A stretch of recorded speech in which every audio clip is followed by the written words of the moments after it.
National investigating agency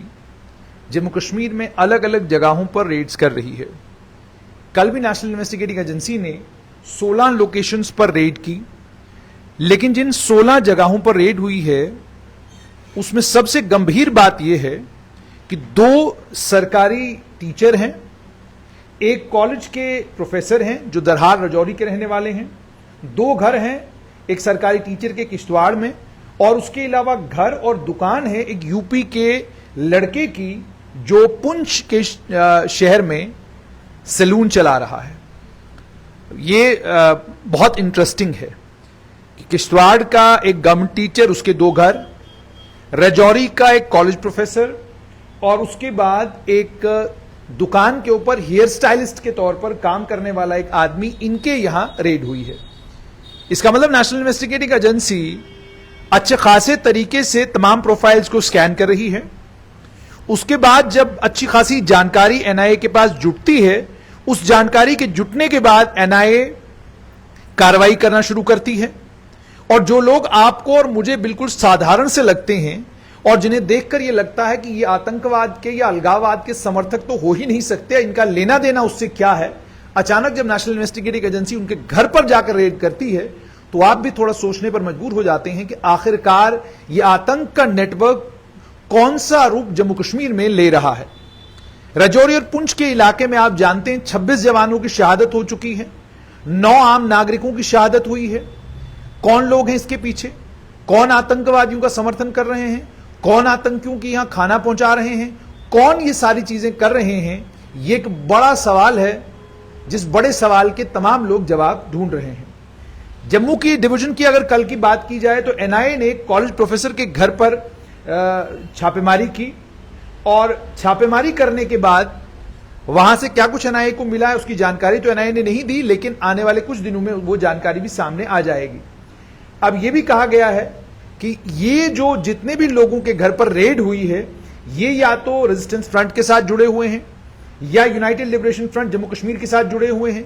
या मुजाहिदीन गजवतुल हिंद के साथ जुड़े हुए हैं, या जम्मू कश्मीर फ्रीडम फाइटर्स के साथ जुड़े हैं, कश्मीर टाइगर्स के साथ जुड़े हुए हैं, पीपल्स एंटी फैसिस्ट फ्रंट के साथ जुड़े हुए हैं। और आगे ये बताया जा रहा है कि ये सब के सब मखौटे हैं और इसके पीछे हैं आतंकी संगठन लश्कर तैयबा, जैश ए मोहम्मद, हिजबुल मुजाहिदीन, अल बदर और अल कायदा।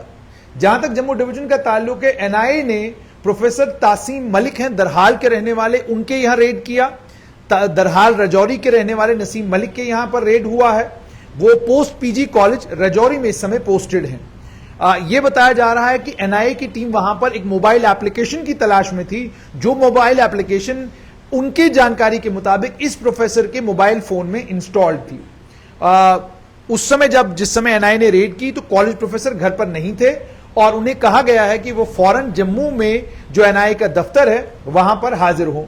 उसके अलावा एनआईए की टीम पहुंची एक किराए के मकान में, घर था अब्दुल कयूम का, और उस अब्दुल कयूम के घर में मंसूर नाम का एक लड़का रहता था। ये बताया जा रहा है कि किराए पर मंसूर नाम का लड़का रहता था। इसका पूरा नाम मोहसिन मंसूर है, पिता का नाम मोहम्मद शफीक। ये उत्तर प्रदेश का रहने वाला है, इस वक्त मोहल्ला शंकर नगर में ये रह रहा है और हॉर्टिकल्चर चौक जो पुंछ में है वहां पर ये काम कर रहा है। उसे भी पूछताछ के लिए डिटेन किया गया है। मंसूर ने एक, जैसे मैंने आपको बताया, कमरा लिया था किराए पर अब्दुल कयूम के, और उसके बाद सैलून में काम कर रहा था। यह भी बताया जा रहा है कि इसके किराए के मकान पर भी छापेमारी हुई और उसके बाद एनआईए की टीम ने जो है सैलून में भी तलाशी अभियान किया और 3 मोबाइल फोन सीज किए गए और कॉल डिटेल रिकॉर्ड के लिए और बाकी डाटा के लिए उसके फोन को सीज कर लिया गया है। किश्तवाड़ डिस्ट्रिक्ट में एनआईए की टीम ने मुश्ताक अहमद वानी, पुत्र गुलाम मोहम्मद वानी, सेवा छात्रों के रहने वाले, उनके घर पर छापेमारी की, और उसके अलावा उनकी टेंटेड रेजिडेंस है मलपीठ में, वहां पर भी उन्होंने क्या कहते हैं छापेमारी की। ये सरकारी मुलाजिम है और रहबर तालीम स्कीम के तहत इसकी मुलाजमत लगी थी।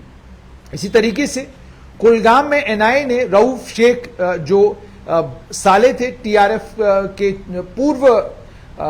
कुख्यात आतंकवादी अब्बास शेख, जिसको 2021 में जिसकी मौत हुई थी, शेख को जो है रेड के दौरान उठा लिया गया लेकिन बाद में उसे छोड़ दिया गया है। उसके अलावा अनंतनाग, बडगाम, शुपियन, कुलगाम, बारामुल्ला, इन तमाम डिस्ट्रिक्टों में रेड्स हुई हैं। एनआईए ने इसमें एक आधिकारिक तौर पर भी एक प्रेस नोट जारी किया जिसमें उन्होंने ये कहा कि असल में मामला हाइब्रिड मिलिटेंट्स का है, असल में मामला ओजीडब्ल्यूओस का है, और ये हाइब्रिड मिलिटेंट और ये ओजीडब्ल्यू जो हैं ये नए नए इन आतंकी संगठनों के साथ और एफिलिएट्स के साथ जो है वो जुड़े हुए हैं। और ये भी कहा गया कि ये जो आतंकी संगठन है इनका काम है ये स्टिकी बम्स को कलेक्ट करते हैं, डिस्ट्रीब्यूट करते हैं, मैग्नेटिक बॉम्ब्स ये लोग कलेक्ट करते हैं, डिस्ट्रीब्यूट करते हैं, और उसके अलावा वो जो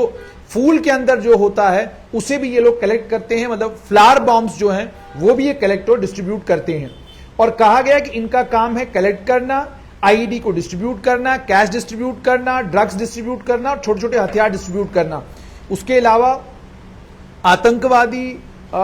गतिविधियों में शामिल हैं, वायलेंस, और उसके अलावा जम्मू कश्मीर के अंदर और जितनी भी अलगाववाद वाली एक्टिविटीज है उनमें ये लोग शामिल हैं। यह भी कहा जा रहा है कि जैसे मैंने आपको पहले भी कहा था कि पाकिस्तान से ड्रोन के जरिए हथियार भी भेजा जा रहा है, पाकिस्तान से ड्रोन के जरिए खाना भी भेजा जा रहा है, और पाकिस्तान से ड्रोन के जरिए कई और चीजें जो है वो जम्मू कश्मीर में आ रही हैं, ऐसा सूत्रों का कहना है। अब ये 16 लोकेशंस पर जो रेड्स हुई हैं इसमें 12 लोकेशंस घाटी की, 4 लोकेशंस जम्मू की, और उसमें वो जो ओजीडब्ल्यूओस और बाकी कैडर इन्वॉल्व है उन सब के साथ उन सब से पूछताछ की गई है। और उसके अलावा ये भी मैंने आपको बताया कि अब जाहिर सी बात है नेशनल इन्वेस्टिगेटिंग एजेंसी पूरा एविडेंस कलेक्ट करती है, उसके बाद एनआईए जो है दरवाजे पर दस्तक देती है, और जब एनआईए दरवाजे पर दस्तक देती है उस समय एनआईए बिल्कुल श्योर होती है कि हमारे पास पूरी डिटेल्स इस इशू को, इस मामले को लेकर हैं, और इन डिटेल्स की बिना पर हम कार्रवाई कर रहे हैं। यही नतीजा है कि पिन पॉइंट एक्यूरेसी के साथ एनआईए की टीम जिन जगहों पर पहुंचती है, कई बार आस पड़ोस के लोग भी हैरान हो जाते हैं कि ये जी यहां अचानक एनआईए की टीम कैसे पहुंची, ये सबूत एनआईए के पास आखिरकार पहुंचा कहां से, ये डिटेल्स एनआईए के पास आई कहां से। तो ये साफ तौर पर दर्शाता है कि एनआईए बहुत सारी इंफॉर्मेशन गैदर कर रही है, और उस इंफॉर्मेशन की बिना पर ये पिन पॉइंट एक्यूरेसी के साथ ऑपरेशंस किए जा रहे हैं। आने वाले दिनों में कुछ और ऑपरेशंस होंगे और कुछ और लोगों के यहां एनआईए की टीम आ सकती है और उनके दरवाजे पर दस्तक दे सकती है, क्योंकि ये जो एक नया नेटवर्क टेरर का बना है, जिस नेटवर्क में आप आतंकियों को देखते हैं कि वो व्हाट्सएप के ऊपर या टेलीग्राम के ऊपर अगर उनका ग्रुप है उसमें जिस लैंग्वेज का वो यूज कर रहे हैं, जिस भाषा को वो यूज कर रहे हैं, वो साफ तौर पर दर्शाता है कि ये भाषा बड़ी टेक्निकल भाषा है, अच्छी अंग्रेजी लिखने वाले लोग हैं। और जैसे पहले भी एक बार एक टर्म आई थी व्हाइट कॉलर टेररिस्ट, तो ये वही व्हाइट कॉलर टेररिस्ट हैं जिनकी तलाश में नेशनल इन्वेस्टिगेटिंग एजेंसी इस समय है।